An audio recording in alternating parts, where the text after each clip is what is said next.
नमस्कार दोस्तों, आज मैं एक सच्ची घटना लेके आया हूँ। 21 सितंबर 2024 बेंगलुरु दिन शनिवार महालक्ष्मी के घर वाले खिड़की का यूज करके उसके अपार्टमेंट में दाखिल हुए, क्योंकि ना सिर्फ दो लॉक था बल्कि महालक्ष्मी का फोन भी स्विच ऑफ आ रहा था। उस फ्लैट में इतनी बदबू आ रही थी कि एक पल भी खड़ा हो पाना मुश्किल था। यह एक 1 BHK फ्लैट था, इसलिए मेन डोर सीधा उसी रूम में खुलता था। सबसे पहले महालक्ष्मी की माँ मीना अंदर गई और उसके पीछे उसकी बड़ी बेटी लक्ष्मी मोबाइल फोन से रिकॉर्ड कर रही थी। दोनों कैसे भी करके मुंह नाक ढककर रूम के अंदर चले गए। सैकड़ों मक्खियां भिनभिना रही थी। ऐसे में लक्ष्मी ने रूम से attach combined bathroom and toilet को चेक किया, लेकिन वहां भी एक भी जिंदगी नहीं थी। जो बदबू इस वजह से महालक्ष्मी की मां कदम और निगाह उस एक जगह पर थम गई जहां सबसे ज्यादा बदबू और मक्खियां का झुंड मंडरा रहा था। वह था यह फ्रिज। डर और अनहोनी की आशंका उन्होंने इस फ्रिज को खोलने से हिम्मत को तोड़ रही थी, लेकिन दोबारा कंफर्म करने के लिए वॉशरूम को चेक किया और जैसे ही उसने पलटा तब उसकी मां ने फ्रिज खोल रखी थी और फ्रिज का डोर खुलते ही बेहद गंदी स्मेल बाहर निकली और जिस वजह से वो फौरन दूर जा खड़ी हो गई। जब तक मां के दिमाग में कुछ समझने की कोशिश कर पाती तब तक कुछ सेकंड में उनकी नजरों में कुछ ऐसा आया जिससे उनकी चीखें निकल पड़ी। फ्रिज में 3 सेल्स में महालक्ष्मी की लाश छोटे छोटे टुकड़ों में कटी हुई थी। टॉप सेल्फ में उसका पैर और बॉटम सेल्फ में उसका सर कटा हुआ था। पर शायद कोई शख्स इस मंजर को देख पाए, और वह भी जब किसी अपने के साथ ऐसा हुआ, तो मुझे नहीं लगता कि पूरी दुनिया जिंदगी में वह इस पल को कभी भूल पाएंगे। चीख पुकार से आसपास के रहने वाले लोग की भीड़ इकट्ठा हो गई। खबरें मिलते ही मौके पर पुलिस पहुंची। पुलिस के लिए भी उस कमरे पर पैर रखना मुश्किल था, इसलिए सभी पुलिस वालों डबल मास्क लगाकर अंदर जाते हैं। पुलिस के सामने एक ऐसा मंजर था जो विश्वास कर पाना नामुमकिन था। पहले मीडिया रिपोर्ट में उन्होंने बताया कि हर तरफ खून फैला था, लेकिन सच ये था रूम एकदम साफ था। पुलिस को शक हुआ कातिल ने सफाई से सब कुछ क्लीन किया है। ल्यूमिनेट टेस्ट में पता चला कि कमरे में पहले खून जरूर बहा था, लेकिन वहां सब मिटा दिया गया था। बॉडी पार्ट्स की गिनती शुरू हुई। 59 टुकड़े मिले पूरे शरीर के। एक इंसान को इस हद तक काटा गया कि कल्पना करना भी मुश्किल हो। लक्ष्मी मूल रूप से नेपाल की रहने वाली थी। शादी हुई थी हेमंत दास से, एक बेटी भी थी, लेकिन रिश्तों में दरार आ गई थी और 2023 से दोनों अलग हो गए थे। हेमंत ने बताया महालक्ष्मी का अफेयर चल रहा था। मीडिया, सोशल मीडिया सबने अफेयर को ही हत्याकांड की वजह बताना शुरू कर दिया। हेमंत को शक था अशरफ नाम के लड़के पे। मामला धर्म से भी जुड़ गया और लोगों ने इसे श्रद्धा आफ्ताब जैसे केस बताना शुरू कर दिया। लेकिन जब पुलिस ने अशरफ से पूछताछ की, कॉल डिटेल्स निकाली, लोकेशन निकाली, चैट्स निकाले, सब क्लियर थे। अशरफ निर्दोष था।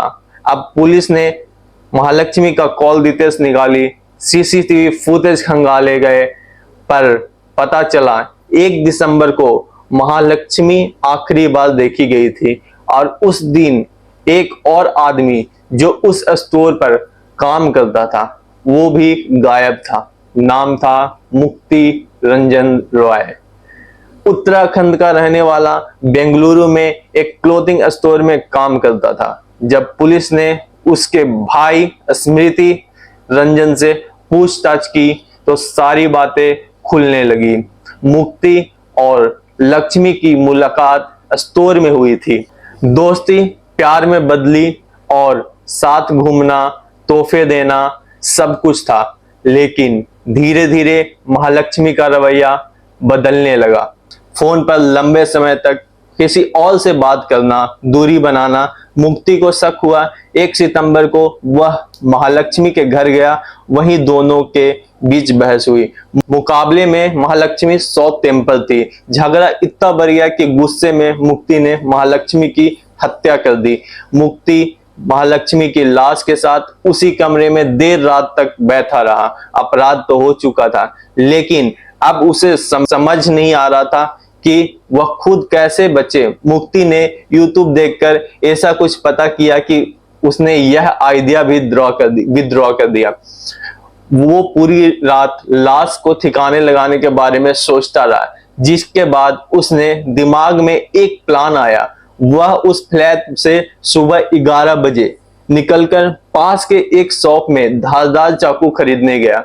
पुलिस जब मदर वेपन की खोज रही थी, उन्हें महालक्ष्मी के घर के पास एक बर्तन की दुकान में लगे CCTV कैमरे में मुक्ति रंजन चाकू खरीदते नजर आया। उसी चाकू से मुक्ति ने लाश के छोटे छोटे टुकड़े करने शुरू किए। पहले उसका प्लान था इन टुकड़ों को सूटकेस में भरकर ठिकाने लगाने का, लेकिन जिस जगह पर यह अपार्टमेंट था वो एक भीड़ भाड़ वाला इलाका था, जहां देर रात तक लोग अपने घर से बाहर रहते थे। इसलिए ऐसे में उसको अपने पकड़े जाने का डर था। तभी मुक्ति की नजर घर पर रखे इस 165 लीटर फ्रीज पर गई। उसने लाश को टुकड़े कर इसी फ्रिज में यह सोचकर रख दिया कि कई हफ्ते तक इससे बदबू नहीं आएगी।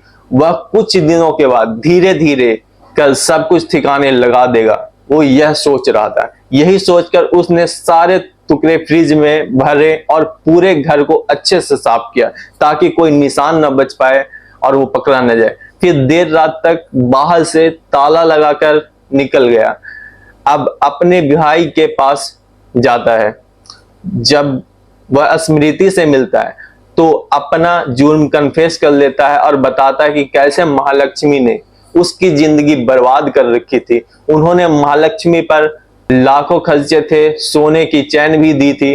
पैसे लुटाने के बाद उसका औरों से अफेयर था, रोकने पर उन से मारने की धमकी तक दिलवाई थी। अब वो अपने माता पिता के पास पहुंचता है और रात को खाना खाने के बाद माँ को एहसास हुआ कि मुक्ति किसी बात से बहुत परेशान है।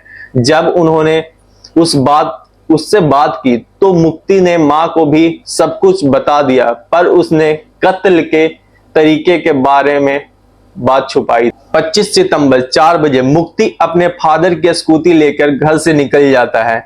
मुक्ति के घर से कुछ दूर वहां से गुजर रहे लोग को कब्रिस्तान में पेड़ से लटकी लाश मिलती है।